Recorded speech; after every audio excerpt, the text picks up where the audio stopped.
le catholicisme monte malgré le silence des médias. Mettez un pouce, abonnez-vous. On regarde ça tout de suite. Le Guardian,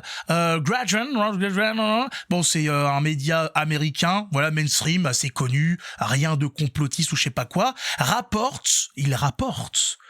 Et comme un rapporteur, une augmentation du nombre de catholiques à travers le Brésil. Le Brésil, bastion de toutes les sous-branches protestantes et compagnie, tous ces délires un petit peu bizarres qui ne tiennent qu'à un nombre incalculable de conneries. Il faut être clair là-dessus. Le protestantisme, c'est vraiment pas terrible. Pour adhérer à ça, faut vouloir se mentir à soi-même quand même.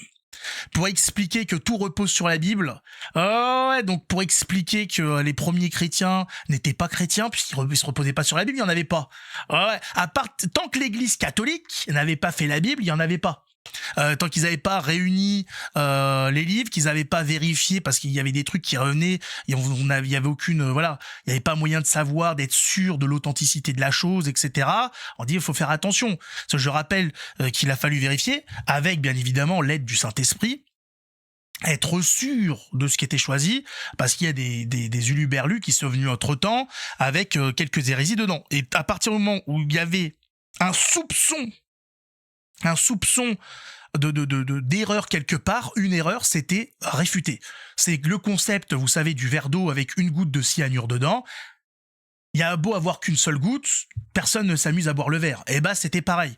À partir du moment où il ne sentait pas, ou en tout cas à la lumière de ce qui était écrit, de ce qu'il savait, s'il y avait un soupçon quelque part, on met de côté, on ne sait pas assez sûr, on ne garde vraiment que ce qui nous paraît le plus sûr. Je rappelle que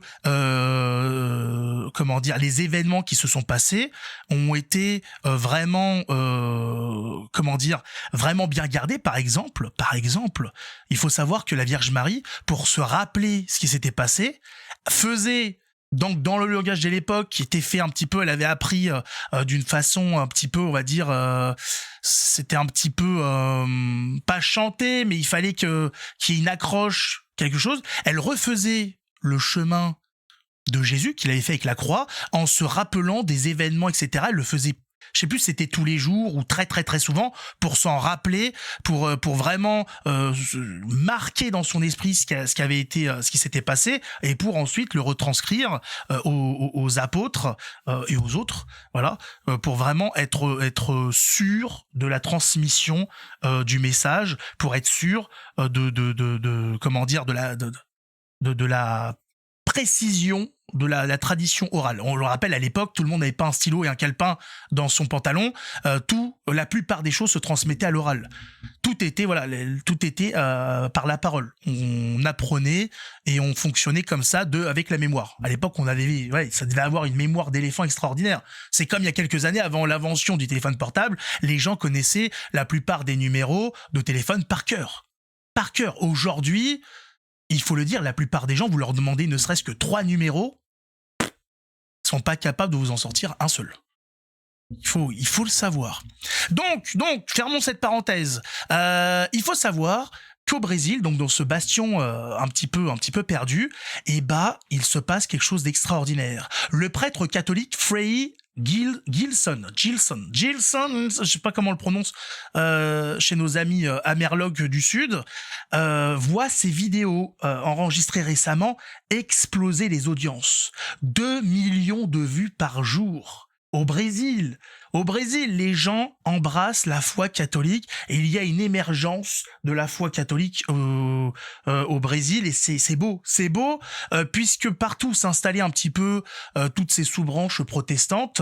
On voyait le catholicisme décliner, non pas du fait que on proposait, on va dire, une meilleure version, mais simplement parce que le catholicisme est affaibli par des guerres intestines, affaibli par ce qui avait été annoncé par la Vierge Marie à Fatima, à la Salette, etc.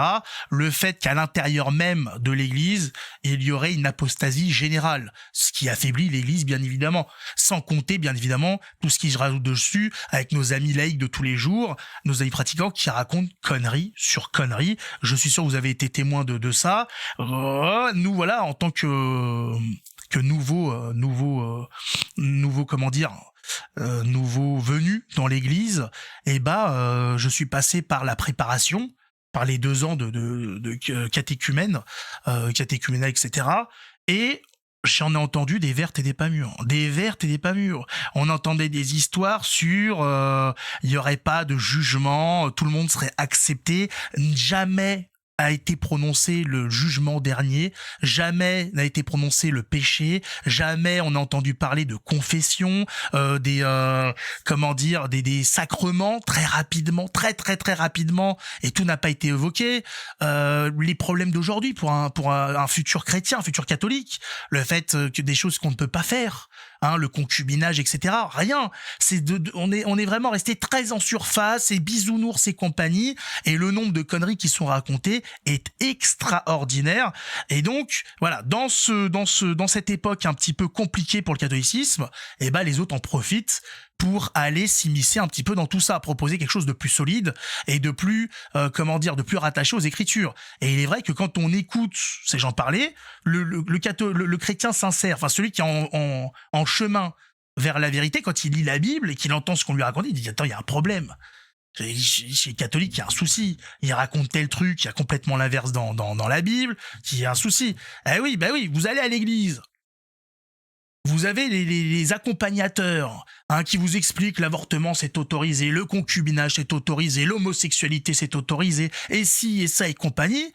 Vous allez vous avez quelqu'un de sincère donc qui va lire sa Bible et il va tomber sur les trucs et dire mais attends, mais ça n'a rien à voir, qu'est-ce qu'ils sont en train de raconter, mais ils se sont perdus. Ce sont des hérétiques qui comprennent pas, mais ils sont dans l'erreur. Et après ils font l'amalgame entre ces gens qui sont dans l'erreur et le catholicisme, et donc ils se barrent. C'est ce qui se passe.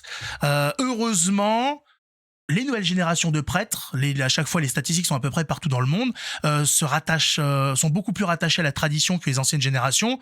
Plus de la moitié, veulent revenir à ce qui se faisait avant, et ce qui fait qu'on est sur des prêtres, des gens plus à même de raconter des choses qui sont en adéquation avec les Saintes Écritures et avec la tradition.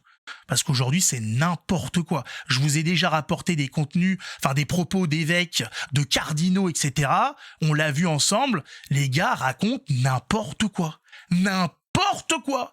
Extraordinaire. Et donc, malgré ce trouble, malgré cette opacité qui brouille un petit peu la vision de nos frères et sœurs, il y a des prêtres qui arrivent à revenir et à capter un petit peu ces gens-là, qui arrivent à leur montrer un petit peu de vérité dans ce monde obscur. Et ça fonctionne. On le voit au Brésil, 2 millions de vues par jour. Les gens sont intéressés, les gens sont en recherche. Voilà, ça c'est beau. Donc, rien n'est perdu. Il va juste falloir tout simplement revenir à la vérité, revenir à ce qu'a toujours enseigné l'Église, à ce qu'enseigne la Sainte Écriture, et voilà. Et ça marchera tout seul. Les gens viendront tranquilles. Il n'y aura pas besoin d'aller tout le temps dans leur sens, en les caressant dans le sens du poing, en disant non mais continue ta vie, ta vie perverse, complètement déconstruite. Il n'y a pas de problème, on t'accepte comme tu es. Viens, on fait des bisous. Viens, on se partage la paix du Christ. Ça marche pas comme ça, la vie. Et en plus, quand ça va jusqu'au bout, ils font communier après des gens qui sont en état de péché mortel. Donc on met en état, et on fait commettre des sacrilèges à ces gens. Enfin, quel bordel. Pas étonnant que les gens se barrent, bien évidemment. Comment vous voulez leur donner tort ? Ils voient que des dingueries. C'est pas possible. C'est pas possible. Donc voilà. Mais, on est dans un, on est devant un changement. Tout ça est en train de se révéler de plus en plus de l'ancien monde. Les choses avancent. Et les gens le ressentent et les gens reviennent. Le phare du catholicisme se rallume et les gens d'eux-mêmes reviendront vers cette lumière qui est la seule lumière, je le rappelle. Nous avons bien évidemment nos frères, on va dire demi-frères, demi-sœurs orthodoxes, qui sont eux non pas considérés comme des hérétiques mais comme des schismatiques. On a voilà quelques divergences, mais qui ne sont pas condamnables. À part les orthodoxes qui, moitié sauvés, dirons-nous, le reste, c'est de la merde. C'est violent, mais il faut le dire. Vous ne serez pas sauvés si vous êtes protestant. Je le rappelle. Hein, les protestants comment dire, qui se confessent d'eux-mêmes, tout seuls, voilà, sans remettre les péchés à un prêtre qui, je le rappelle, est considéré comme un descendant des apôtres, qui sont ceux qui sont censés recevoir nos confessions pour être pardonnés. Si vous voulez être sûr d'être pardonné, vous ne pouvez passer que par un descendant des apôtres. Alors les descendants des apôtres, c'est par rapport aux évêques, etc., enfin le pape, etc. Tout ça, on en a déjà parlé dans une autre émission. Mais voilà, si vous voulez être sauvé, il n'y a pas 50 chemins. Il y en a un. Il y en a un. Simple, net, précis, c'est clair. Et le GPS, il n'y en a qu'un seul, c'est Jésus. Le reste, c'est pareil. Poubelle. Poubelle. Mettez un pouce, abonnez-vous. On se retrouve dans une prochaine vidéo. Que Dieu nous garde. Ciao tout le monde.